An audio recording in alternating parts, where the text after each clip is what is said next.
দর্শক, আমি জান্নাতুন নাইম, আপনাদের সবাইকে স্বাগত জানাচ্ছি মুক্ত মঞ্চে। আমাদের এই অনুষ্ঠানের পৃষ্ঠপোষক ইস্পাহানী মির্জাপুর এবং আজকে আমার সাথে অতিথি হিসেবে রয়েছেন বিটিআরসির chairman major general Mohammad Emdadul Bari, অবসরপ্রাপ্ত। মেজর জেনারেল মোহাম্মদ এমদাদুল বারী, আপনাকে স্বাগত এবং অসংখ্য ধন্যবাদ যে আজকে আমাদের আমন্ত্রণে সাড়া দিয়ে স্টুডিওতে আসলেন। কেমন আছেন?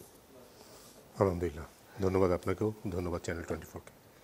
আপনি দায়িত্ব নিলেন প্রায় 7-8 মাস হলো, গেল বছরের সেপ্টেম্বরে, এবং মোটামুটি একটা বলা যেতে পারে অস্থির অবস্থায় দায়িত্বটা নিলেন।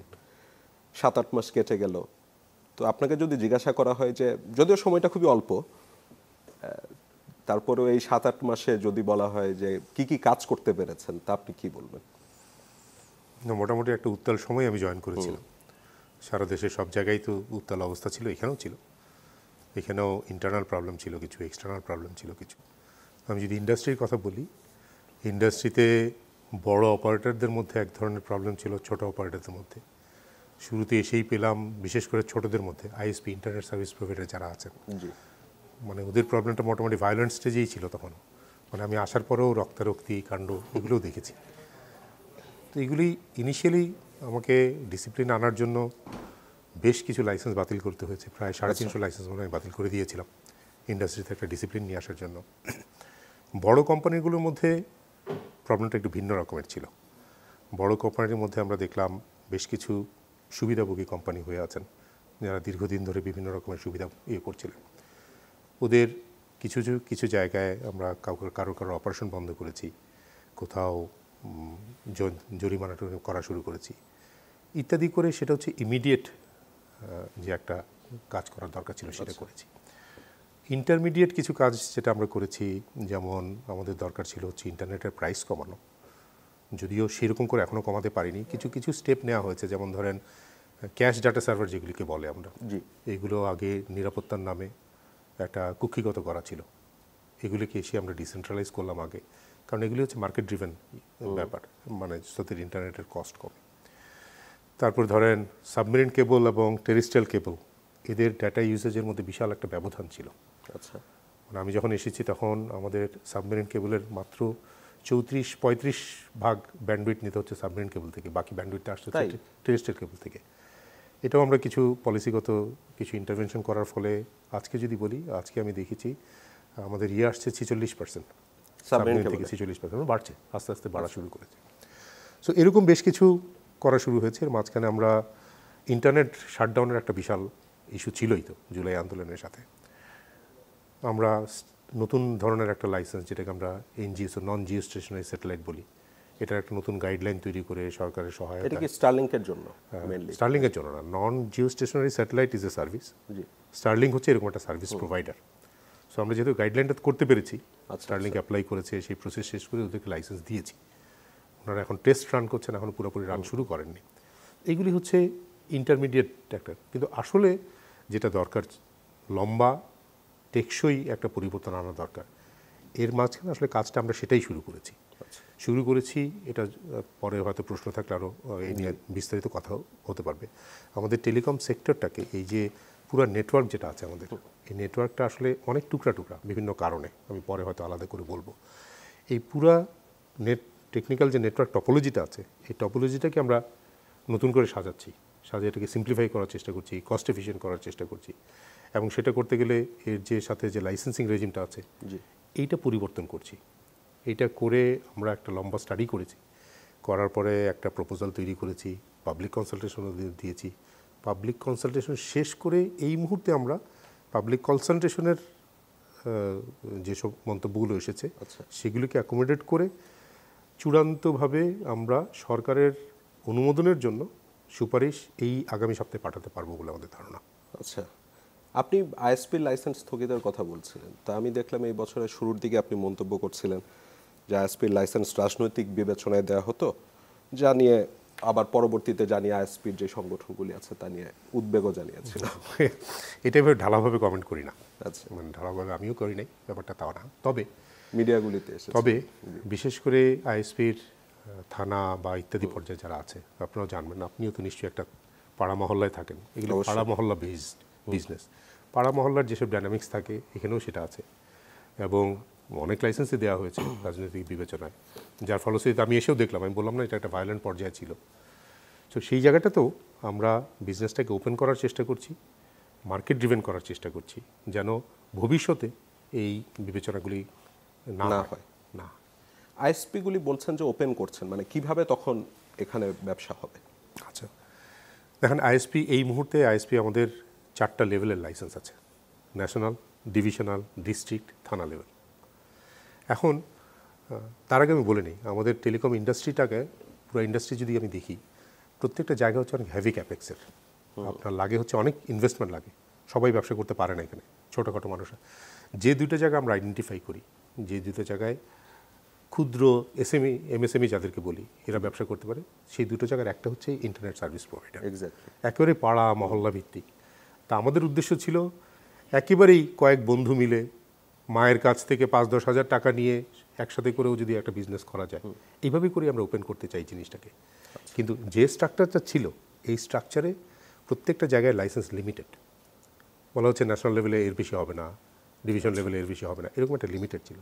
সো যখনই লিমিটেড হচ্ছে, যে থানা লেভেলে 4-5টা বন্ধু মিলে একটা ব্যবসা শুরু করেছিল, ওরা ভালো ব্যবসা করতে পারছে, ওরা এখন বড় হবে। ওদের বড় হওয়ার স্কোপ নাই কেন? কারণ তার উপরের লেভেলে যারা আছে সেই লেভেলের number of licence, limited number of licence blocked হয়ে আছে। ফাইন। সো আমরা চাই হচ্ছে এইটাকে তুলে দেওয়া, এই নাম্বার অফ লিমিটেড লাইসেন্স তুলে দেওয়া। এবং লিমিটেড লাইসেন্স যদি তুলে দিতে হয়, তখন কোশ্চেন আসে যে বিজনেস কি তখন সাস্টেনেবল হবে কি না। যদি এসে অসংখ্য মানুষের সেই ব্যবসা শুরু করে, সাস্টেনেবল হবে না। তাহলে আমরা রেগুলেট করতে চাই কি, নাম্বার দিয়ে রেগুলেট না করে আমরা কোয়ালিটিতে রেগুলেট করতে চাই। তো আমরা এখন যে কাজটা করছি, আমরা এখন বলে দিচ্ছি কার কতটুকু কোয়ালিটি, কী কী জিনিস লাগতে পারলে সে ব্যবসা করতে পারবে এবং তারপরে লেভেলে যেতে পারবে। সো আমরা নাম্বারটা ওপেন করে দিচ্ছি, কিন্তু কোয়ালিটি দিয়ে করতে চাই, আর হচ্ছে মার্কেট কম্পিটিশনের উপর ছেড়ে দিতে চাই। ফাইন। 17ই মে তো বিশ্ব টেলিযোগাযোগ দিবস, তো বিটিআরসির নিশ্চয়ই অনেক পরিকল্পনা আছে দিবসটিকে ঘিরে, কি করছেন? 17ই মে বিশ্ব টেলিযোগাযোগ ও তথ্য সংঘ দিবস, দুটো জিনিস একসাথে করা হয়। আমরা জানি ইন্টারন্যাশনাল টেলিকমিউনিকেশন ইউনিয়ন যেটা আছে, তাদের আজকে 160তম 160th বার্থডে। তো সেই দিন উপলক্ষে এবারকার যে প্রতিপাদ্য, তারা যে থিম ধারণ করেছে, সেটা হচ্ছে ডিজিটাল ট্রান্সফরমেশনে নারী পুরুষের সমতায়ন। ভেরি টাইমলি এবং ওয়েলকামিং একটা জিনিস। আমরা যত কর্মযজ্ঞ করছি সেগুলো এই থিমের চারিদিকেই সাজানো হয়েছে। এটা হচ্ছে আমাদের পোস্ট এবং টেলিকমিউনিকেশন মন্ত্রণালয়, বিটিআরসি এবং টেলিকম ইন্ডাস্ট্রির একটা সম্মিলিত প্রচেষ্টায় আচ্ছা, আমরা যেটা করছি, মাননীয় প্রধান উপদেষ্টা কর্তৃক ডাক টিকিট উন্মোচন, তারপর ক্রয়পত্র প্রকাশ, দিনভর সভা সেমিনার, তারপরে হচ্ছে হ্যাকাথন, একটা মেলার আয়োজন করছি। এরকম নানা রকম আয়োজন দিয়ে আমরা দিনটাকে সাজিয়েছি। হ্যাকাথনে অংশ নিচ্ছে কারা? সারা দেশ থেকে বিভিন্ন স্টুডেন্টস। তা আপনি যখন দায়িত্ব নিলেন, তারপর একটি অনুষ্ঠানে আমি পত্রিকায় যা পাচ্ছিলাম, সেখানে আপনি বলেছেন যে নিয়ন্ত্রণকারী সংস্থা নিজেই নিয়ন্ত্রিত হচ্ছে। মানে আসলে কি হয়েছিল? এটা একটু প্রেক্ষাপট যে একটু ব্যাখ্যা বললে বোঝা যাবে। Let us look back. সে কোল্ড ওয়ার ইকোনমি যদি আমি বলি, কোল্ড ওয়ার ইকোনমি এসেন্সিয়ালি মোটামুটি ওয়ার ইকোনমির মতোই ছিল। বলতে চাচ্ছি রিসোর্সগুলো ভয়ানকভাবে ওয়ার মেশিনকে সাপোর্ট করছিল। কোল্ড ওয়ার পরবর্তী সময় আমরা দেখলাম হচ্ছে সারা বিশ্ব ডেমোক্রেসি, ডেভেলপমেন্ট, এদের পিছনে ছোটা শুরু করলো স্বাভাবিকভাবে। এখন ডেভেলপমেন্ট করতে গিয়ে দেখা গেল সরকারের একার পক্ষে বা পাবলিক অর্গানাইজেশনের একার পক্ষে ডেভেলপমেন্ট সম্ভব না, প্রাইভেট সেক্টর ছাড়া। অথচ দেখেন রিসোর্স জমা হয়েছিল তখন পাবলিক সেক্টরে। তাহলে দরকার ছিল কি? দরকার ছিল পাবলিক এবং প্রাইভেট সেক্টরের মাঝখানে এই রিসোর্সের একটা বন্টন, একটা লেভেল প্লেইং ফিল্ড তৈরি করা। সো ইউ নিডেড সামবডি যারা সরকারের বাইরে, একটা নিউট্রাল একটা বডি। এই বডি হচ্ছে বিভিন্ন সেক্টরে, শুধু টেলিকম সেক্টর না, বিভিন্ন সেক্টরে বিভিন্ন রকমের রেগুলেটর হিসেবে এটাকে তৈরি হয়েছিল। আরও একটা প্রধান কারণ ছিল, মানে প্রয়োজন ছিল কোথায়, আরেকটা প্রয়োজন ছিল হচ্ছে যে এই যে প্রাইভেট সেক্টরের লোকজনই বা আসবে, এদের মধ্যে থেকে কেউ কেউ সরকারের মদত পেয়ে যেন মনোপলি তৈরি করতে না পারে। এক্স্যাক্টলি। সো মূলত এই দুইটা কারণ, অন্যান্য কারণের পাশাপাশি মূলত এই দুইটা কারণে একজন ইন্ডিপেন্ডেন্ট রেগুলেটর দরকার হলো। বিটিআরসির জন্মও কিন্তু এই একই ধারাবাহিকতায়। 98 সালে স্টাডি করে 2001-এ আইনটা হলো আমাদের টেলিকম আইন, 2002-এ বিটিআরসির প্রতিষ্ঠা। এবং আইনটা হয়েছিল একজন স্বাধীন কমিশন হিসাবে বিটিআরসিকে তৈরি করার জন্য, কারণ ওর কাজটা ছিল হচ্ছে মোটামুটি একটা রেফারির মতো একটা কাজ, লেভেল প্লেইং ফিল্ড তৈরি করা। 2010-এ এসে একটা অ্যামেন্ডমেন্ট করা হলো। সেই অ্যামেন্ডমেন্টে বলা হলো যে এখনও কিন্তু বিটিআরসি স্বাধীন কমিশন, কিন্তু বলা হচ্ছে বিটিআরসি যা যা করবে মন্ত্রণালয়ের পূর্ব অনুমোদন নেবে। এখন এতে করে হলো কি, পূর্ব অনুমোদন যখন নেওয়া হলো তার মানে কি, সরকার যে পলিসি করে দিয়েছে সেই পলিসি অনুযায়ী বিটিআরসি লাইসেন্স দিবে, কিন্তু সরকার যাকে বলবে তাকে ছাড়া দেওয়া যাবে না। সরকার যাকে চাবে না তার লাইসেন্স বাতিল করা যাবে না। সবচেয়ে হাস্যকর হচ্ছে যে এই অ্যামেন্ডমেন্ট অনুযায়ী কাউকে যদি বাতিল করার জন্য আগে কারণ দর্শানোর নোটিশ দিতে হয়, এই কারণ দর্শানোর নোটিশও বিটিআরসি দিতে পারে না সরকারের পূর্ণ অনুমোদন ছাড়া। সেই ক্ষেত্রে আমরা যখন আইনের মধ্যে এখনও লিখে রেখেছি স্বাধীন কমিশন, এই শব্দটা এখন প্রহসন হয়ে যায়। ওই জন্যই আমি বলেছিলাম যে সরকারের নিয়ন্ত্রণ সংস্থা নিজেই নিয়ন্ত্রিত হচ্ছে। তবে আশার বিষয় হচ্ছে সম্প্রতি সরকার এই জিনিসটাকে গুরুত্বটা অনুধাবন করতে পেরেছেন এবং এটা এখন একটা বিবেচনাধীন আছে। আচ্ছা, এটাকে চেঞ্জ করা যায়, হতে পারে এটাকে চেঞ্জ করে যুগোপযোগী করে কিভাবে করে একটা অধ্যাদেশ তৈরি করা যায়, এটা কাজটা চলছে। আপনি একটু আগে বলছিলেন যে আপনারা আসবার পরে চেষ্টা করেছেন যে ইন্টারনেটের দাম যেন কমানো হয়, মানে is one of your first priority ছিল, এবং ওই অনুষ্ঠানে আপনি বলছেন, আমি দর্শকদের উদ্দেশ্যে কোট আনকোট করেই বলি, যে অনেকগুলো ধাপ পার হয়ে ভোক্তাদের কাছে ইন্টারনেট সেবা পৌঁছায়, প্রতিটি ধাপেই ভালো অঙ্কের অর্থ কেটে রাখা হয়, ইন্টারনেটের দাম না কমার পেছনে এটি অন্যতম বাধা। আমরা নেটওয়ার্ক সিস্টেমের জটিলতা কমিয়ে তা সহজ করার কাজ করছি। বাংলাদেশে আসলে ইন্টারনেটের প্রাইসটা কিভাবে নির্ধারিত হয়, আপনার অভিজ্ঞতা কি বলে, এবং কিভাবে এই মধ্যস্বত্বভোগী কমানোর পরিকল্পনা আপনারা করছেন? একটু তো বলছেন যে আইএসপি উন্মুক্ত করে দিবেন। That's a very good question. আসলে মানে রেগুলেটর হিসাবে আপনারা যখন বলেন ইন্টারনেটের দাম কমানো, রেগুলেটর হিসেবে আমার জন্য কাজটা খুব সহজ। একটা চিঠি ইস্যু করে দেওয়া, ইন্টারনেটের দাম এখন 20% কমে যাবে। হাউএভার এই সহজ কাজটা করতেও আমার গত 4 মাস ধরে ডিসেম্বরের শুরুতে আমি সরকারের কাছে পূর্ব অনুমতি চেয়েছি ইন্টারনেটের প্রাইস 20% কমানোর জন্য। আজকে আমি পেলাম অনুমোদন গত এই 4 মাসে। বিভিন্ন দাপ্তরিক জটিলতায় এটাই হচ্ছে ওই যে আগে বলছিলাম যেটা পূর্ব অনুমতির ব্যাপার, এই পূর্ব অনুমতির জন্য আমাকে 4 মাস লেগেছে শুধু এই পারমিশনটা পেতে। হাউএভার ইন্টারনেটের দামটা এখানে এদের উপর নির্ভর করে না, বা কোয়ালিটিও শুধু এদের উপর নির্ভর করে না।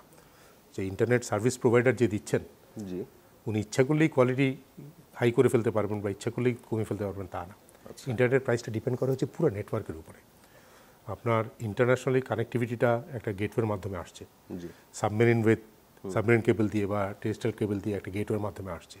সেই গেটওয়ের মাধ্যমে এসে আমাদের যারা NTTN service provider, transmission service যারা দেন, তাদের মাধ্যমে আসছে কোথায়? অ্যাক্সেস, মানে রিটেল যারা দেন, রিটেল কারা দেন আপনাকে? আইএসপিরা দেন, মোবাইল কোম্পানিরা দেন, তাদের কাছে আসছে, তারপরে যাচ্ছে গ্রাহকের কাছে।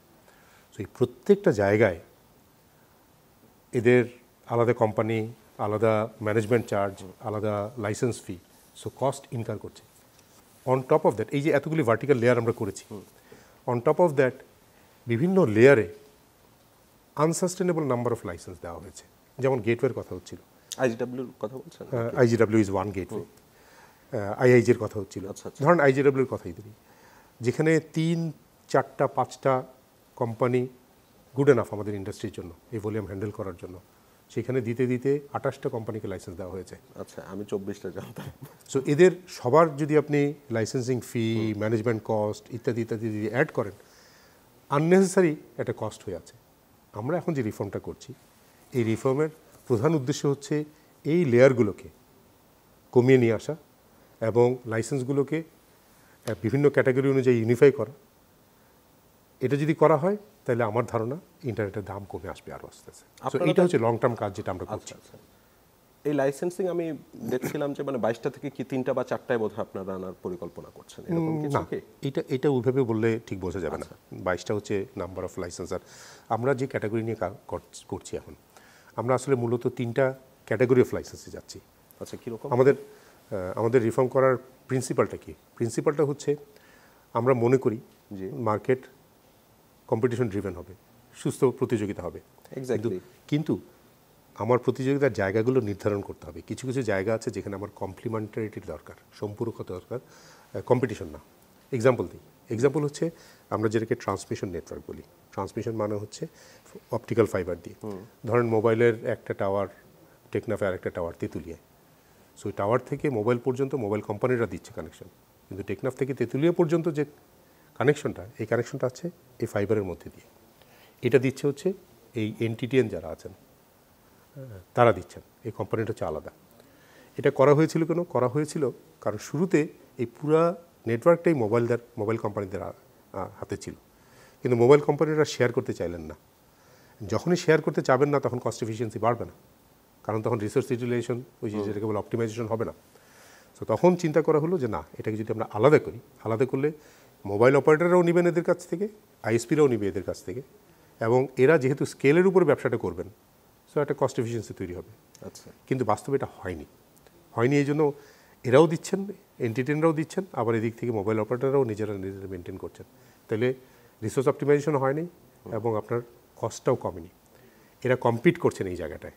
আমরা চাচ্ছি লাইসেন্সিং ক্যাটাগরিগুলি এমন হোক যেন ইনফ্রাস্ট্রাকচার যে আছেন উনি শুধু ইনফ্রাস্ট্রাকচারের ব্যবসায়ী করুন, আর যারা অ্যাক্সেস লেভেলে মানে রিটেল যারা এদিকে আমরা অ্যাক্সেস নেটওয়ার্ক বলি, অ্যাক্সেস নেটওয়ার্ক শুধু অ্যাক্সেস নেটওয়ার্ক করুন। এরা যদি আপোষে মানে প্রতিযোগিতা না করে এরা যদি সম্পূরক হয়, তাহলে আমার কস্ট এফিসিয়েন্সিটা ম্যাক্সিমাম হবে। এবং কম্পিটিশনটা চাচ্ছি হচ্ছে আমরা এই ক্যাটাগরির মধ্যে রাখতে। যারা ট্রান্সমিশন দিবেন এরকম যত কোম্পানি নিজেদের মধ্যে কম্পিট করুক, যারা অ্যাক্সেস লেয়ার আছে অ্যাক্সেসে করুক। সো এইসব চিন্তা করে আমরা পুরো নেটওয়ার্কের টপোলজিটাকে 3টা ক্যাটাগরি লাইসেন্সিংয়ের আন্ডারে আনতে চাচ্ছি। একটা হচ্ছে ইন্টারন্যাশনাল কানেক্টিভিটি, যারা ইন্টারন্যাশনাল কানেক্টিভিটি দিবেন, যেমন সাবমেরিন কেবল, যেমন বিভিন্ন গেটওয়ে, আইআইজি, আইজিডাব্লিউ ইত্যাদি। এনারা শুধু ইন্টারন্যাশনাল লেভেলেই, এই কানেক্টিভিটি লেভেলেই কাজ করবেন। ওনারা ন্যাশনাল ট্রান্সমিশনও আসবেন না, ওনারা অ্যাক্সেস লেয়ারেও আসবেন না। আচ্ছা, একইভাবে ট্রান্সমিশন লেয়ারে যারা কাজ করছিলেন ওনাদেরকে আমরা ইনফ্রাস্ট্রাকচার লেয়ার নিয়ে আসছি।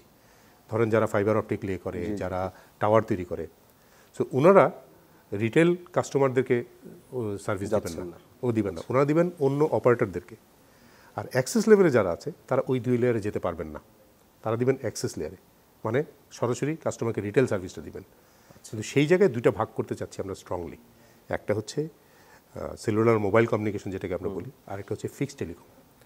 সো দ্যাট এই যে আমাদের একটা কথা আছে, এই ফিক্সড টেলিকমে আমাদের ছোটো ছোটো অনেক ব্যবসায়ীরা আছেন, মোবাইল কোম্পানির অনেক বড়, এনারা যেন এদের ব্যবসাটাকে নষ্ট না করে ফেলতে পারেন, বা এরাও যেন এদের ব্যবসাটাকে হ্যাম্পার করতে না পারে, এই 2টা জায়গায় আমরা আলোচনা করছি।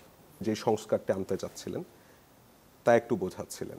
তো এই সংস্কারের এগেনস্টে যারা ব্যবসা করছেন তারা কথাবার্তা বলেননি? তাদের সাথে কথাবার্তা হয়েছে আপনাদের? মানে আমি দেখছিলাম অনেকেই প্রতিবাদ জানিয়েছেন। আমরা একটু ধীরগতিতেই যাচ্ছিলাম। ধীরগতিতে যাওয়ার উদ্দেশ্য হচ্ছে এটা একটা রিয়েল টাইম সার্ভিসের ইন্ডাস্ট্রি, এটাকে হুট করে এখানে পরিবর্তন আনা ঠিক না, বিকজ আপনি সার্ভিস হ্যাম্পার করতে পারেন না। তার উপরে এখন যে নেটওয়ার্কটা আছে, এই নেটওয়ার্কটা আপনাকে বুঝতে হবে, এই নেটওয়ার্কটা তৈরি হয়েছিল ভয়েসের জন্য। 2007-08 দিকে এই নেটওয়ার্কটা তৈরি হয়েছিল। এর মাঝখানে যখন ইন্টারনেট আসলো, ইন্টারনেটে ইলিগাল ভিওআইপির একটা ভয়ও আমরা পেলাম, বিকজ এতে আসলেও অনেক রেভিনিউ চুরি হচ্ছিল। সো এটার অ্যাকাউন্টেবিলিটিরও দরকার হলো, যার ফলে এত টুকরা টুকরা হয়ে গেছে। এখন যখন আমরা ডিজিটাল সার্ভিসকে প্রাধান্য দিতে চাচ্ছি, ইন্টারনেটকে প্রাধান্য দিতে যাচ্ছি, আজকের প্রোডাক্ট হচ্ছে ইন্টারনেট, তো এই জন্য নেটওয়ার্ক সিম্পলিফিকেশনের দরকার হয়েছে। কিন্তু নেটওয়ার্ক সিম্পলিফাই করলেই তো হবে না, এটাকে সাপোর্ট করার জন্য লাইসেন্স দরকার। কিন্তু অলরেডি তো লাইসেন্স দেওয়া আছে, তাহলে এই লাইসেন্সগুলোকে রিফর্ম করে তো আরেকটা নতুন ক্যাটাগরিতে নিয়ে আসতে হবে, যেটাও রাতারাতি করা যাবে না, এটা একটা মাইগ্রেশন প্ল্যান লাগবে ইত্যাদি কারণে আমরা আসলে ইন্ডাস্ট্রির সাথে কনসাল্ট করেই স্টেপ বাই স্টেপ করছিলাম। তারপরে পাবলিক কনসালটেশনও দিয়েছি। বেশিরভাগ মানুষ এটাকে ওয়েলকাম করেছে, তবে অনেক কর্নার থেকেই কিছু কিছু প্রতিবাদ আসছে। কারণ হচ্ছে সবাই আসলে শুধু নিজের ব্যবসাটার কথাই চিন্তা করছে, এবং আপনাকে খেয়াল করতে হবে আমাদের নেটওয়ার্কটা হচ্ছে কানেক্টিভিটির জন্য তৈরি হয়েছে, কিন্তু আমরা এখন যেতে যাচ্ছি ডিজিটাল সার্ভিসের দিকে। ওই লিগেসি আইডিয়া থেকে যারা এখনও কানেক্টিভিটি আঁকড়ে ধরে পড়ে আছেন তাদের মধ্যে একটা সমস্যা আছে। যেমন একটা উদাহরণ দেই হচ্ছে আইসিএক্স বলে একটা জিনিস আছে, ইন্টার কানেকশন এক্সচেঞ্জ, যেটা একটা মোবাইল অপারেটর থেকে আরেকটা মোবাইলে যখন কথা বলবে তখন ইন্টার কানেকশন এক্সচেঞ্জ লাগবে। এই এক্সচেঞ্জের যে সার্ভিসটা, এটা আগে মোবাইল অপারেটররা নিজেরাই করতেন, পরে তো চেঞ্জ হয়ে গেল। না, পরে চেঞ্জ হওয়ার কারণ ছিল কি? কারণ ছিল তখন এটা আমরা মনিটর করতে পারতাম না, আমাদের ক্যাপাবিলিটি ছিল না। আচ্ছা, সো একজন আরেকজনের মধ্যে যে কত কল আদান প্রদান হচ্ছে এটার কোনো পরিসংখ্যান ছিল না সরকারের কাছে, তাহলে আমি কত রেভিনিউ তার কাছ থেকে চার্জ করব এটাও পরিসংখ্যান ছিল না। তখন করা হলো কি, তখন আইসিএক্স নামে আলাদা একটা লাইসেন্স দেওয়া হলো। এই আইসিএক্সের মাধ্যমে তারা যখন হয় তখন আমরা আইসিএক্স থেকে জিজ্ঞেস করি এই কত কল গেছে, সো এখান থেকে এটা হিসাব হয়। এখানেও দেখেন এই আইসিএক্স যেখানে একটা দুইটা তিনটা ICX should have been good enough, we have আমার মনে হয় এই মুহূর্তে 23টার বেশি আছে। সো এখন আমরা যখন বলছি যে এই লেয়ারটা অ্যাবসলিউটলি আননেসারি, কারণ এই মুহূর্তে আমি বিটিআরসিতে বসেই মোবাইল অপারেটররা কে কোথায় কতক্ষণের জন্য কল করছে এটা দেখার সক্ষমতা আমরা তৈরি করেছি। আচ্ছা, এই বছরে এই মুহূর্তে আমার এই সিস্টেমটা চালু হয়েছে, আমি দেখতে পাচ্ছি পরিষ্কারভাবে। তখন এই লেয়ারের আর প্রয়োজন নাই। সো এই লেয়ারটাকে তখন আমরা যখন তুলে দিতে চাচ্ছি তখন ওনারা বলতেছেন তাহলে আমাদের ব্যবসা কী হবে। তো আমরা তখন বলছি তাদেরকে একটা মাইগ্রেশনের পথ দিচ্ছি, তাদেরকে অন্য বিজনেসে যেতে বলছি, অথবা এদের ব্যাকগ্রাউন্ডে কাজ মানে ব্যাকএন্ডে কাজ করতে বলছি। সো এরকম কিছু কিছু জায়গাতে কিছু প্রতিবাদ হয়েছে। আপনারা এই বছরের 12ই জানুয়ারি ডেটা প্যাকের সংখ্যা উন্মুক্ত করে দিয়েছেন। এর আগে বলা হচ্ছিল যেটার প্রয়োজন নেই, বাট আপনারা একেবারে ওপেন করে দিয়েছেন। এরপর কি চেঞ্জ দেখলেন বা ফিডব্যাক কি পেলেন? না, তাহলে বুঝতে হবে আগে যে ডেটা প্যাকেজের সংখ্যা নিয়ন্ত্রণ করা দরকার ছিল কি, ছিল কি দরকার? আমি ব্যাখ্যা করি ব্যাপারটা, কিন্তু তার আগে আমি মন্তব্যটা করে নিই। এই কথাটাই আমার কাছে একদিক থেকে হাস্যকর, মানে প্রশ্নটাই এই যে এরকম প্রশ্ন আছে, একদিক থেকে হাস্যকর, একদিক থেকে অপমানকর। কেন বলছি আমি? এটার প্রয়োজন হলো একটা সময় ছিল যখন মোবাইল অপারেটররা প্যাকেজগুলি এমনভাবে ডিজাইন করতো এই প্যাকেজের মাঝখানে অনেক ফাঁকি ঝুঁকি থাকতো, একটা সময় ছিল এরকম, এবং এত অসংখ্য পরিমাণে ছিল সাধারণ গ্রাহকের যত না প্রবলেম হচ্ছিল, বিটিআরসির নিজের নিয়ন্ত্রণে আরও প্রবলেম হচ্ছিল যে কোন প্রোগ্রামটা কবে লঞ্চ করছে এটা বোঝার ডিফিকাল্ট হয়ে যাচ্ছিল। তখন চিন্তা করা হলো যে আচ্ছা ঠিক আছে, অ্যাটলিস্ট নাম্বার অফ প্রোডাক্ট আমরা লিমিট করে দিই। তখন মনে হয় 90টা বা 100টা এরকম করা হয়েছিল। কিন্তু কালের বিবর্তনে এটা আস্তে আস্তে এসে দাঁড়ালো 30-এ, তাও ঠিক ছিল। এরপরে বলা দেওয়া হলো যে 7 দিনের নিচে কোনো প্যাকেজ হবে না, 7 দিন আর 30 দিন এছাড়া কোনো প্যাকেজ থাকবে না। কিন্তু আপনারা যদি মার্কেট দেখেন, মার্কেটে এমনকি 1 ঘন্টার ডিমান্ডও আছে। তো আমরা এই জন্য আমরা ওপেন করে দিয়েছি যে এই প্রোডাক্টটা মার্কেট অনুযায়ী হবে। এই জন্য হবে, আপনি খেয়াল করে দেখেন, আমরা যে ফুড পান্ডায় খাবার অর্ডার দিই, কেউ কখনো কমপ্লেন করেছে যে এত খাবারের ধরন কেন? কিংবা আপনি যখন এয়ারে টিকিট কাটতে যাবেন এত কম্বিনেশন কেন? কারো কোনো কমপ্লেন নাই, এখনও কমপ্লেন আসলে নাই। আর আপনি যদি বলেন যে মানুষ বুঝতে পারছে না কোন প্রোডাক্টটা তাকে নিতে হবে, তাহলে এটা ইনসাল্ট টু ইন্টেলিজেন্স এই জেনজির, যে জেনজি এটা বুঝতে পারতেছে না। এটা হতে পারে আমার জেনারেশনে কেউ হয়তো নাও বুঝতে পারে। তাদেরকে আমি রিকোয়েস্ট করবো আপনার হাতের কাছে যারা একটু ইয়াঙ্গার আছে, আস্ক দেম, ওরা ঠিক মতো গাইড করবে। সো আমরা এটা খুলে দিয়েছি, এটা মার্কেটে ডিমান্ড ড্রিভেন যেন হয়। ফাইন। এরপর ফিডব্যাক কেমন পেয়েছেন? এখান থেকে তো আমি কোনো খারাপ ফিডব্যাক পাইনি। রাদার ডাইভার্সিফিকেশন, আরও ডাইভার্সিফিকেশনের জন্য ইয়াঙ্গার জেনারেশনে ডিমান্ড আছে। বুঝেছি।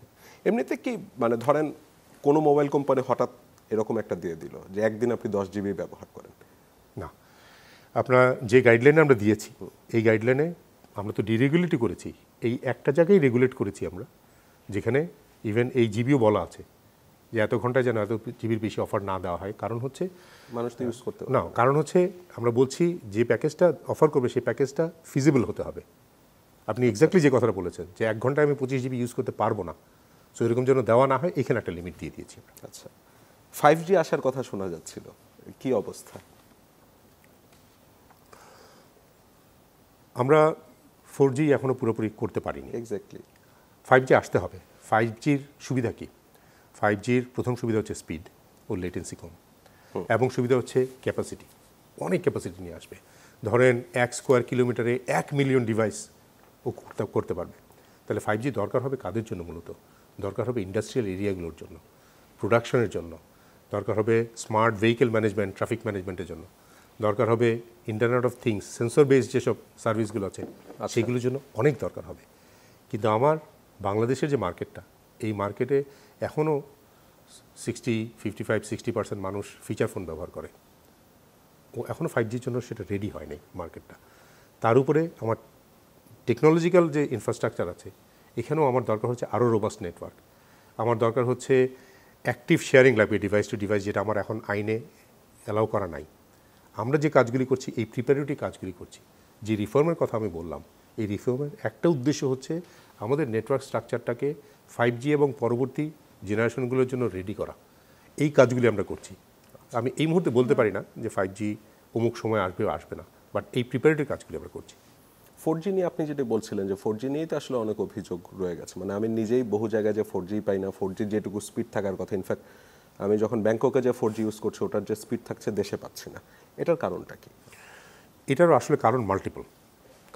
মানে হচ্ছে যেহেতু আমরা লাস্ট মোমেন্টে যার কাছ থেকে সার্ভিসটা পাই তাকেই সবসময় দোষ দিই, তাদেরও দোষ আছে। বাট আবারও বলছি, ইন্টারনেটের ক্ষেত্রে যেরকম হয় এই মোবাইলের ক্ষেত্রেও এই হয়। এই পুরো কোয়ালিটি অফ সার্ভিসটা করে পুরো ইয়ের উপর ডিপেন্ড করে, পুরো নেটওয়ার্কের উপর ডিপেন্ড করে। ও যে ফাইবার অপটিক নিয়েছে, ওর ক্যাপাসিটি, ওর কোয়ালিটি, ওরা যে ফ্রিকোয়েন্সি ব্যবহার করে, স্পেকট্রাম যথেষ্ট ফ্রিকোয়েন্সি আছে কিনা ইত্যাদি অনেক কিছুর উপরেই জিনিসটা ডিপেন্ড করে। আমরা নতুন কোয়ালিটি অফ সার্ভিস গাইডলাইন নিয়ে কাজ করছি। নতুন কোয়ালিটি অফ সার্ভিস এই রিফর্মের পরপরই হয়তো নতুন কোয়ালিটি অফ সার্ভিসের গাইডলাইনও আমরা দিব। এই দুইটা কম্বিনেশন করে, মানে একটা হচ্ছে রিফর্ম, আচ্ছা, রিসোর্স অ্যালোকেশন, আর একটা হচ্ছে কোয়ালিটি অফ সার্ভিস। এইটা করে আমরা হয়তো ইমপ্রুভ করব কোয়ালিটিটা।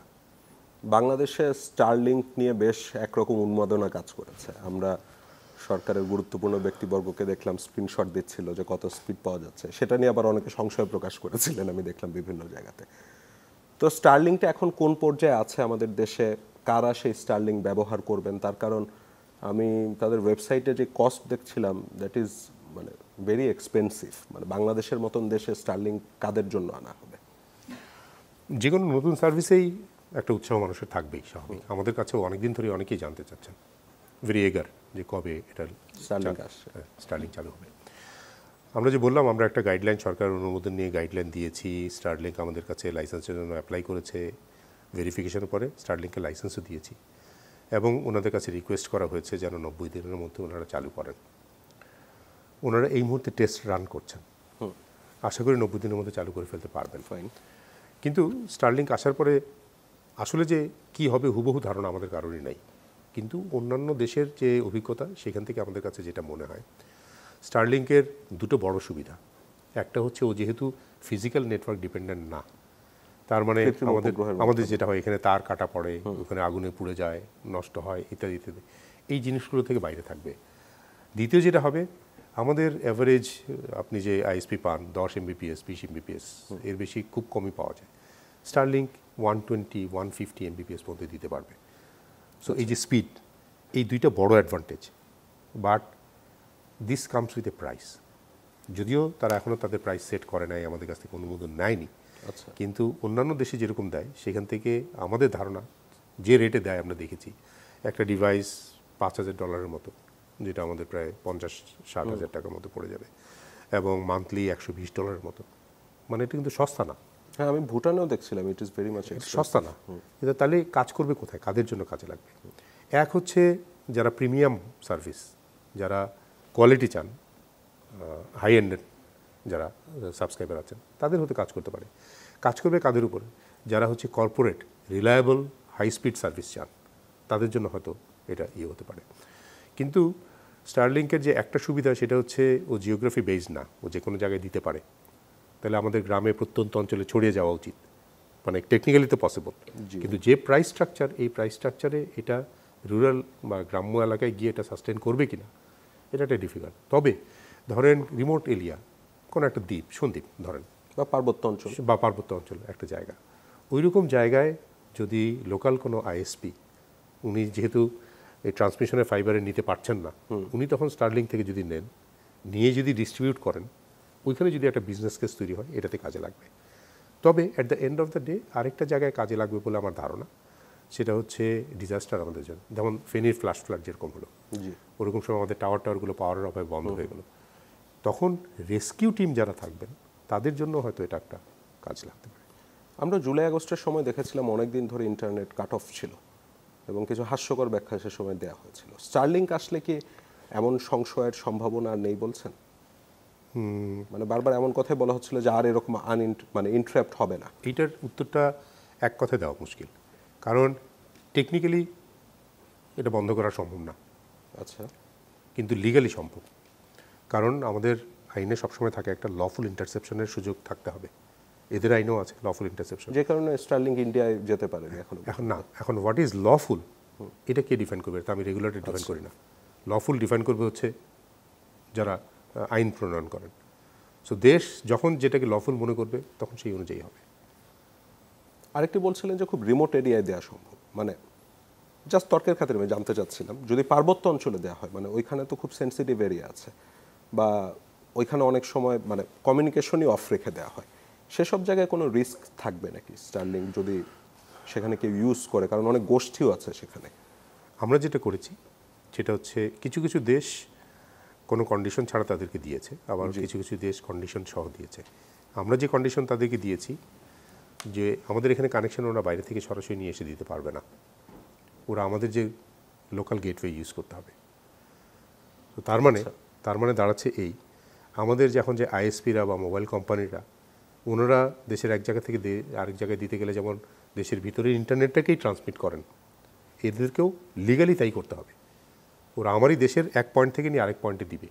সো এই যে গেটওয়েগুলি থাকছে, এই গেটওয়েগুলিতে এর কমিউনিকেশনের লগগুলি থাকবে। So this is traceable. মানে কোনো সেখানে সন্ত্রাসী গোষ্ঠী যদি নিয়ে ব্যবহার করতে চায় তেমন সুযোগ থাকবে না বলছে? এটা ট্রেসেবল, মানে লিগালি এটা ট্রেসেবল।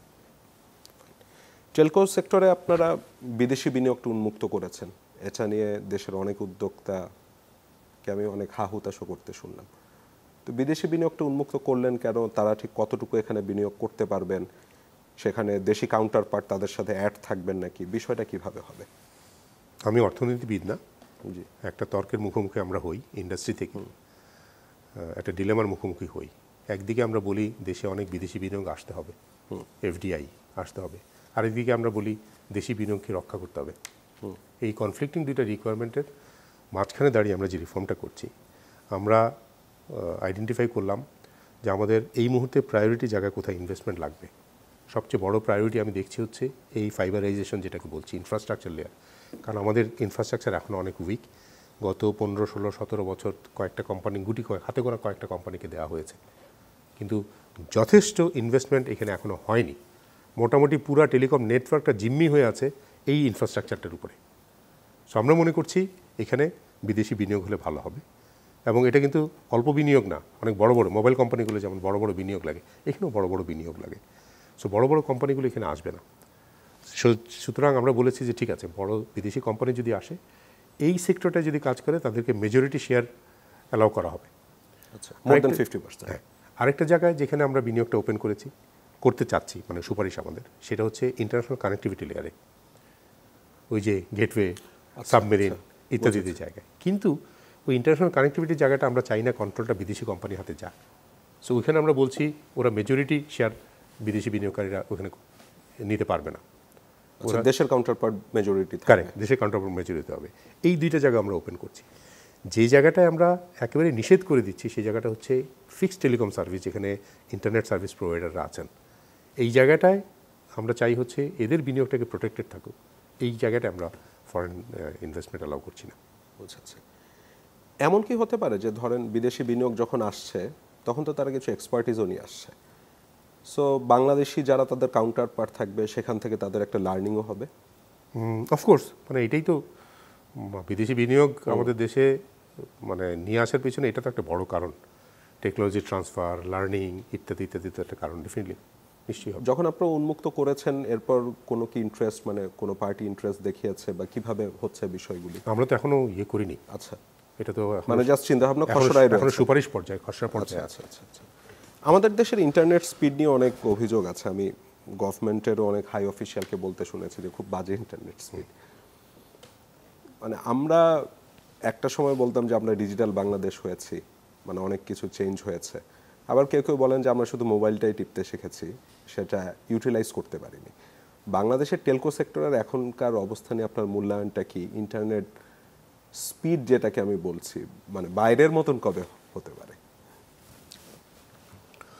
আমাদের ইন্টারনেটের মূলত দুইটা ধারা আছে আমাদের, যেটাকে ব্রডব্যান্ড বলি আমরা। একটা হচ্ছে ফিক্সড ব্রডব্যান্ড, একটা হচ্ছে মোবাইল ব্রডব্যান্ড। মোবাইল ব্রডব্যান্ড তো দেখলাম খুবই কম স্পিড। ফিক্সড ব্রডব্যান্ড আমরা যারা আইএসপিদের কাছ থেকে কেবলের মাধ্যমে পাই, আর মোবাইল তো মোবাইলের মাধ্যমে পায়। কিন্তু মোবাইলটা যখন ব্রডব্যান্ড দেয় ও তো ওই যে স্পেকট্রাম, ফ্রিকোয়েন্সি এগুলির মধ্যে দিয়ে দেয়। স্পেকট্রাম প্রাইস হচ্ছে অনেক হাই একটা ব্যাপার। আমাদের দেশের স্পেকট্রাম প্রাইসও আরও অনেকগুলি দেশের মতোই ইটস ভেরি হাই, এটা অনেক কস্ট।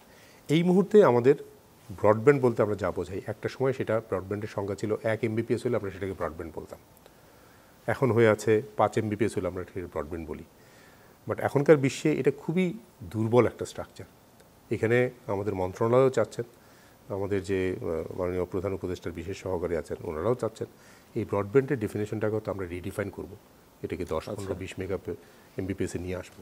কিন্তু আবার যেটা বললাম আপনাকে, এইটা শুধু আপনাকে যে ইন্টারনেট সার্ভিসটা প্রোভাইড করছে তার উপর ডিপেন্ড করে না, এটা করে হচ্ছে ট্রান্সমিশনের কস্ট এবং আপনার যে গেটওয়ে ইত্যাদির কস্ট।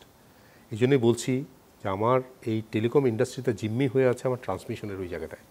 ট্রান্সমিশনটাকে যদি আমি কস্ট এফিশিয়েন্ট করতে না পারি, ওইখানে যদি আমি দাম কমাতে না পারি, তাহলে আমার রিটেল লেভেলে ক্যাপাসিটিটা বাড়ানো সম্ভব না কস্ট এফিশিয়েন্টভাবে, তাহলে আমার স্পিড কখনোই বাড়বে না। ট্রান্সমিশন লেভেলে আমি যদি এটার দাম যেটা কস্ট এফিসিয়েন্সি তৈরি করতে পারি, দামটা কমাতে পারি, তাহলে আমার ক্যাপাসিটি বাড়বে। স্পেকট্রামের দামটা যদি আমি কমাতে পারি রেভিনিউ অপটিমাইজেশন করে, স্পেকট্রামের দামটা তো মানে গভর্নমেন্টই ঠিক করে দেয় না, গভর্নমেন্ট ঠিক করে, জি, কিন্তু গভর্নমেন্ট ঠিক করে কীভাবে? গভর্নমেন্ট অন্যান্য দেশ দেখে, আর দেখা হচ্ছে স্পেকট্রামটাকে দেখা হচ্ছে একটা ডাইরেক্ট রেভিনিউ। অনেক প্রাইসে আমি বিক্রি করলাম মোবাইল অপারেটরদের কাছ থেকে, যে টাকাটা আসলো এটা সরকারের ডাইরেক্ট রেভিনিউ। বাট আমাদের কোনো ক্রেডিবল স্টাডি এখন পর্যন্ত নাই, যেটা আমরা মাত্র শুরু করলাম। কোনো ক্রেডিবল স্টাডি আমার এখনও নাই যে আমি যদি স্পেকট্রামের প্রাইস 10% কমাই, এর ইফেক্টটা আমার কমিউনিকেশনে কীভাবে পড়বে। আর আইসিটি ইন্ডাস্ট্রি বা টেলিকম ইন্ডাস্ট্রিটা হচ্ছে একটা এনাবেলিং ইন্ডাস্ট্রি, ও বাকি সবগুলো সেক্টরকে এনাবেল করে। তাহলে ইনডাইরেক্ট রেভিনিউ যে তৈরি হবে, এই ইনডাইরেক্ট রেভিনিউ দিয়ে আমার এর চেয়ে বেশি পাচ্ছি কিনা, মানে মাল্টিপ্লায়ার ইফেক্ট। এক্স্যাক্টলি মানে আমি যেটাকে রেভিনিউ অপটিমাইজেশন বলবো, এই রেভিনিউ অপটিমাইজেশন টেলকো সেক্টর থেকে রেভিনিউ অপটিমাইজেশন কোনো ক্রেডিবল স্টাডি আমাদের নাই, আমরা মাত্র শুরু করলাম। আচ্ছা, করেছেন? না, মাত্র শুরু করেছি, উই হ্যাভ জাস্ট আন্ডারটেকেন একটা স্টাডি। এটা হয়তো একটু সময় লাগবে। এটা যদি করতে পারি, যদি গভর্নমেন্টকে কনভিন্স করা যায় উইথ একটা ক্রেডিবল স্টাডি দিয়ে যে আমি যদি স্পেকট্রাম প্রাইসটাকে লোয়ার করি, তাহলে আমার রেভিনিউ কাভার আপ হবে হচ্ছে ইনডাইরেক্ট রেভিনিউ দিয়ে। এটা যদি কনভিন্স করা যায় তাহলে যৌক্তিকভাবে হয়তো কমানো যাবে। ট্রান্সমিশনের কস্টের কথা বারবার বলছিলেন, সে কারণেই কি মানে লাইসেন্সিং এর পর্যায়গুলি কমিয়ে আনবার চিন্তা করে? এটাও একটা বড় কারণ। আচ্ছা, এটাও একটা বড় কারণ। মানে ট্রান্সমিশনের কস্টটা আসলে কমবে কিভাবে? ওকে, আমাদের এই যে আলাদা ট্রান্সমিশন 2007-08 যখন একটা বড় রিভিউ হয়, তখন চিন্তা করা হলো আলাদা ট্রান্সমিশন নেটওয়ার্ক কোম্পানি লাগবে। কেন? যেন মোবাইল অপারেটরদের হাত থেকে জিনিসটাকে বের করে নিয়ে আসা যায়, সো দ্যাট তারা একটা থার্ড পার্টি হিসেবে কাজ করলো। এতে করে মোবাইল অপারেটর, আইএসপি, মোবাইল অপারেটরের মধ্যে ছোট বড় সবাই একটা থার্ড পার্টির থেকে নিতে পারলো। কিন্তু সারা দেশে এই ফাইবারাইজেশন যে করা, এ তো অনেক ইনভেস্টমেন্টের ব্যাপার। জি, এনারা তো এত প্রাইভেট কোম্পানি এত ইনভেস্টমেন্ট করতে পারলেন না। এনারা পারতেন কখন? যদি এটা হতো যে তারা কিছু দূর লে করলেন ফাইবার এবং সেটা স্কেলড আপ হলো, আচ্ছা, তাহলে সেটার রিটার্ন দিয়ে আরও ফার্দার লে করতে পারতেন। এটা স্কেল আপ হবে কখন? যখন তাদের ট্রাফিক ভলিউম হাই হবে। এই ট্রাফিক ভলিউম কাদের কাছে সবচেয়ে বেশি? দেশের এখনও 91% মানুষ ইন্টারনেট ব্যবহার করে মোবাইলের মাধ্যমে। সো তার মানে মোবাইল অপারেটরদেরকে তাদের যে ডেটা ট্রাফিকটা ছিল সেটাকে করতে হবে হচ্ছে এই ট্রান্সমিশনের মধ্যে দিয়ে। কিন্তু আমরা অ্যালাউ করলাম মোবাইল অপারেটর যারা আছে তারাও ট্রান্সমিশন নেটওয়ার্ক থাকবে। সো এই যে দুটোই চললো, এতে করে এদের কস্ট এফিসিয়েন্সিটা তৈরি হলো না। এইটাই বোঝাতে চাচ্ছি আমি। আচ্ছা, আপনারা খসড়ায় বলছিলেন যে আইজিডব্লিউ, আইআইজি, আইসিএক্স এই সবগুলির জন্য আলাদা আলাদা লাইসেন্স হবে, মানে লাইসেন্স ব্যবস্থা তুলে নেবেন। তো এর মাধ্যমে আসলে বেনিফিটটা কি হচ্ছে ফাইনালি? তাহলে বুঝতে হবে যে আসলে প্রবলেমগুলি কী হয়ে আছে।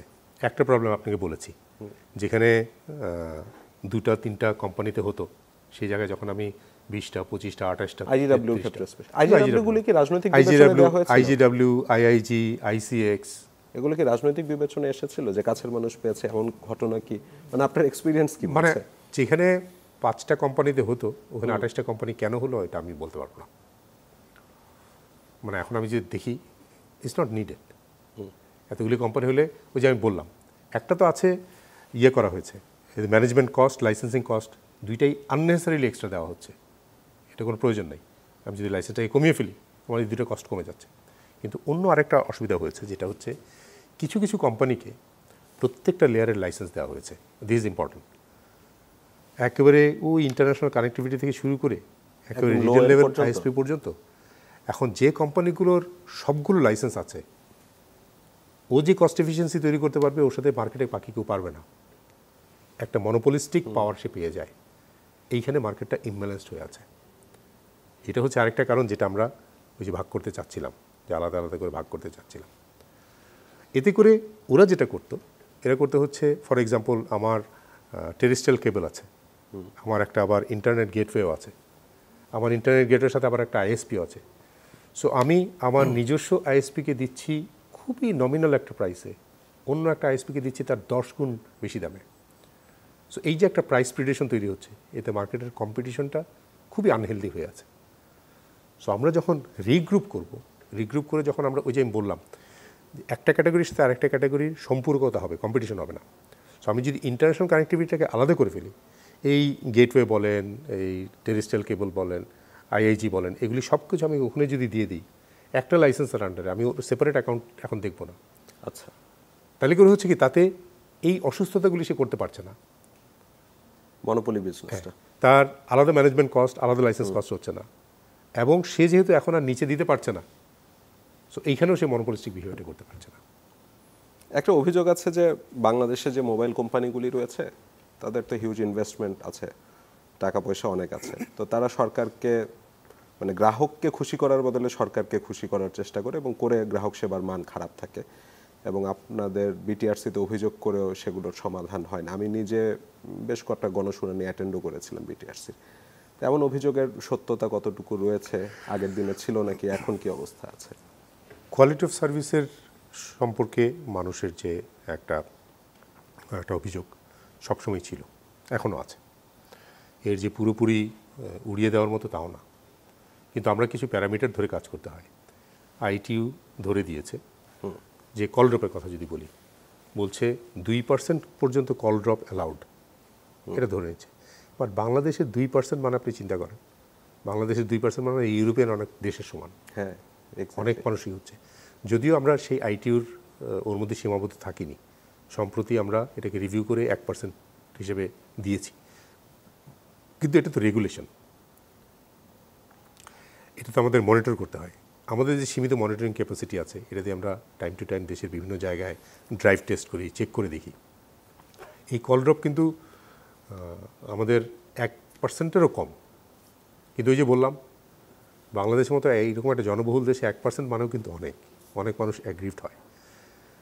আর কোয়ালিটি অফ সার্ভিসের সাথে যে অন্যান্য জিনিসগুলো রিলেটেড, ওই জন্যই বললাম যে আমরা এই যে রিফর্ম করছি, এর পরের প্রায়োরিটিটাই হচ্ছে আমাদের কোয়ালিটি অফ সার্ভিস গাইডলাইনটা আবার নতুন করে যুগোপযোগী করে তৈরি করা, মনিটরিং এবং আমি যেটা বলি, এই কোয়ালিটিটা শুধু একটা জায়গায়, যদিও গ্রাহক একটা জায়গায় দেখছেন, কিন্তু একটা জায়গায় দেখলে হবে না, এর একটা সার্বিক উন্নয়ন দরকার। স্পেকট্রাম যথেষ্ট দরকার, কস্ট এফিশিয়েন্ট ক্যাপাসিটি দরকার, আমাদের ইকুইপমেন্টগুলি মানে আধুনিক ইকুইপমেন্ট দরকার, সব কিছু সম্মিলিত জিনিসটা হচ্ছে কোয়ালিটি। আপনি বলছিলেন ওই যে মনিটরিং ক্যাপাসিটি আপনাদের কম আছে, বিটিআরসি থেকে জনবল কম।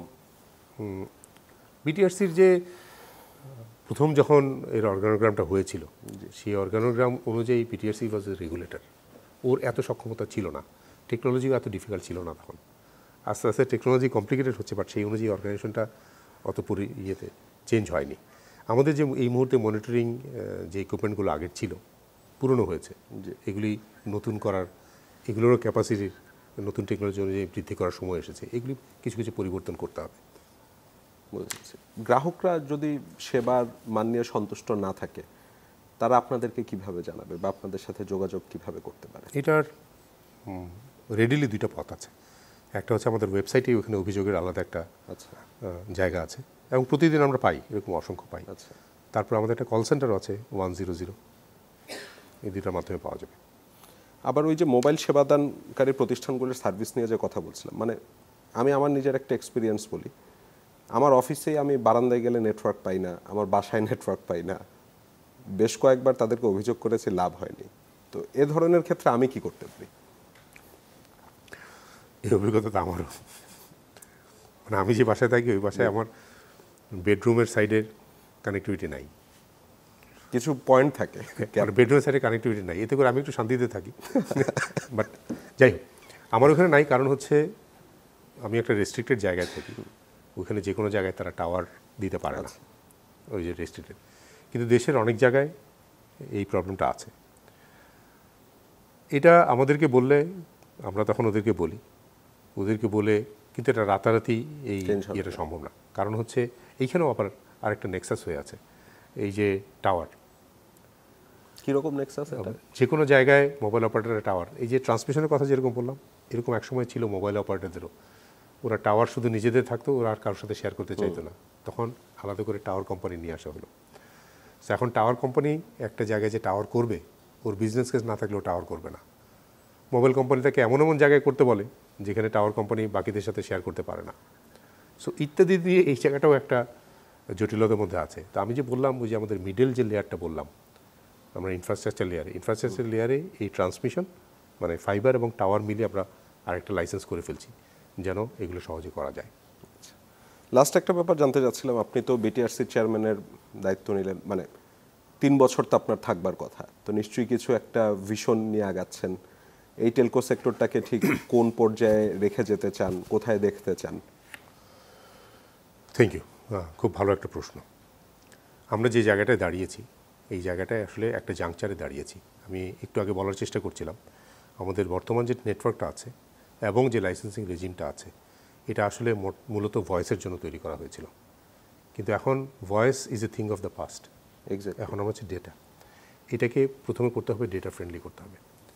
এগুলি না হয় আমরা এই নেটওয়ার্ক টপোলজি, লাইসেন্সিং এগুলি দিয়ে করে ফেলতে পারবো, এবং মার্কেট ড্রিভেন আমরা যত ডিরেগুলেট করব, মার্কেট এটাকে ড্রাইভ করে নিয়ে যাবে। কিন্তু আমি বিশেষ করে আপনার এই অনুষ্ঠানে যে ভিশনটার কথা বলতে চাই এবং আমি যে স্বপ্নটা দেখি, হচ্ছে আমাদের কিছু পারসেপশন চেঞ্জ করতে হবে। কিছু পারসেপশন কেমন? প্রথম কথা হচ্ছে, টেলিকমিউনিকেশন ছিল হচ্ছে একটা কানেক্টিভিটি বিজনেস। আপনি খেয়াল করে দেখেন, 90-এর দশকের প্রথম দিকে যখন আমরা শুরু করেছিলাম ব্যবসাটা, মোবাইল কোম্পানিরা আসলো, তখন আমাদের একটা কানেক্টিভিটি পেতেই 1 বছর 2 বছর সময় লেগে যেত। সো মোবিলিটির চেয়েও কানেক্টিভিটিটা বড় জিনিস ছিল। একটা কানেক্টিভিটি পেলাম আমি, তার মানে তখন আমার প্রয়োজন এবং স্বপ্ন ছিল কি, আমি যে কোনো জায়গা থেকে ভয়েসে একজন মানুষের সাথে কথা বলতে পারবো। এসএমএসটা আসলো একটা বাই প্রোডাক্ট হিসেবে।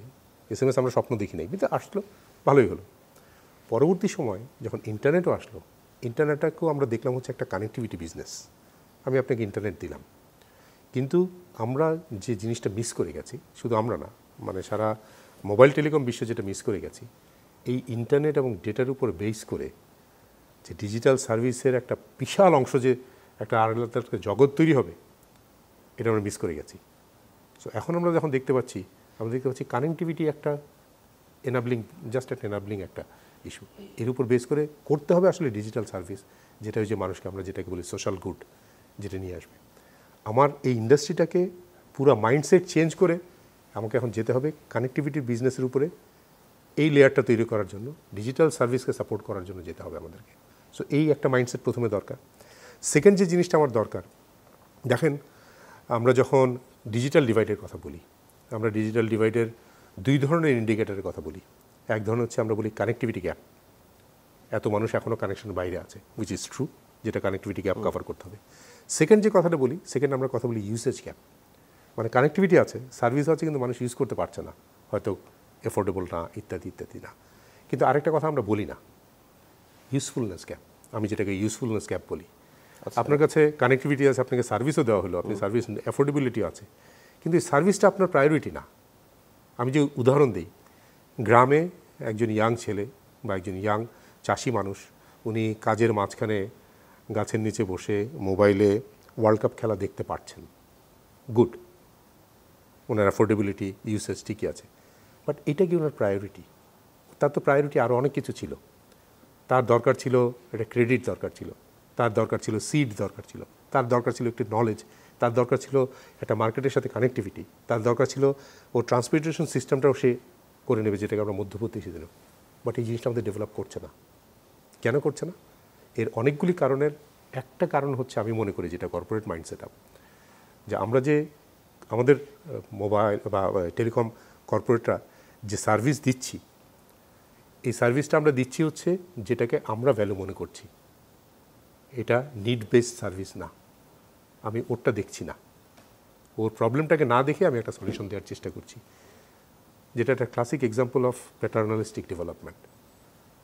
আমার স্বপ্ন হচ্ছে আমাদের ইন্ডাস্ট্রি এই জিনিসটা দেখা শুরু করুক, যে আমরা নিড বেসড সার্ভিসটা দিই, কারণ কি, একটু আগে বললাম যে এই ইন্ডাস্ট্রিটা হচ্ছে এনাবলিং ইন্ডাস্ট্রি, অন্য ইন্ডাস্ট্রির মতো না। আইটি বা আইসিটি বা কমিউনিকেশন সব ইন্ডাস্ট্রিকে এনাবল করছে। তাহলে অন্যান্য ইন্ডাস্ট্রিরা কনজিউমার সারপ্লাসের দিকে তাকাতে পারে যে এই কনজিউমার সারপ্লাস থেকে আমি কতটা পেতে পারি, বাট এই ইন্ডাস্ট্রির যারা ব্যবসা করবে তারা কনজিউমার সারপ্লাস তৈরি করার দিকে তাকাতে হবে। তার মানে আমার সার্ভিস যখন কেউ একজন কিনছে, এটা শুধু আমার ব্যবসা দেখলে হবে না, আমি ওর ইনভেস্টমেন্ট পার্টনার। কারণ ও টেলিকমে ইনভেস্ট করছে মানে he is doing something. So telecom is a enabler. So টেলিকমে যারা ব্যবসা করবে তাদের মাইন্ড সেট আপ হতে হবে to become an investment partner, যেন তার ওই যে কনজিউমার সারপ্লাস তৈরি হয়, then I get it from them. So এইটা হচ্ছে বড় একটা মাইন্ড সেট আপ তৈরি করে চেঞ্জ। আর থার্ড যে জিনিসটা আমি দেখতে চাই, মানে আমার যেটা স্বপ্ন, আমার যেটা আকাঙ্ক্ষা এখনও, এই ইন্ডাস্ট্রি যেহেতু টেকনোলজি হচ্ছে অনেক ফাস্ট চেঞ্জিং, একটা টেকনোলজির পটেনশিয়াল বুঝতে পারা চারটিখানি কথা না, শুধু জ্ঞান থাকলে হয় না, ভাগ্যও লাগে। অনেক সময় আমরা বুঝতে পারি না পটেনশিয়াল কেমন। আমরা সবসময় লিগেসি মডেল অফ বিজনেসের উপর ভর করে থাকি। এতে করে হয় কি, ওই সবাই যে সার্ভিস করতেছে এই সার্ভিসটাকে আঁকড়ে ধরে থাকতে চায়, সমস্ত সার্ভিসের জিনিসটা গ্র্যাপ করে থাকতে চায়। অথচ এই যে সম্পূরকতা যদি তৈরি করি, আমরা ক্যাটাগরিগুলি আলাদা করে যদি কমপ্লিমেন্টারি তৈরি করি, কস্ট এফিসিয়েন্সি হয়, স্পেশালাইজেশন তৈরি হয়, এই মাইন্ডসেট, এই তিনটা মাইন্ডসেট আপ চেঞ্জ হোক, এটা হচ্ছে আমার স্বপ্ন। মেজর জেনারেল মোহাম্মদ এমদাদুল বারী, আপনাকে অসংখ্য ধন্যবাদ আমাদেরকে আজকে এতক্ষণ সময় দিলেন। আজকে অনুষ্ঠানটা এখানে শেষ করতে যাচ্ছিলাম। Thank you. দর্শক, এরই সাথে শেষ করছে আজকের মুক্তমঞ্চ অনুষ্ঠানটি। যারা এতক্ষণ আমাদের সাথে ছিলেন তাদের সবাইকে অসংখ্য ধন্যবাদ এবং শুভরাত্রি।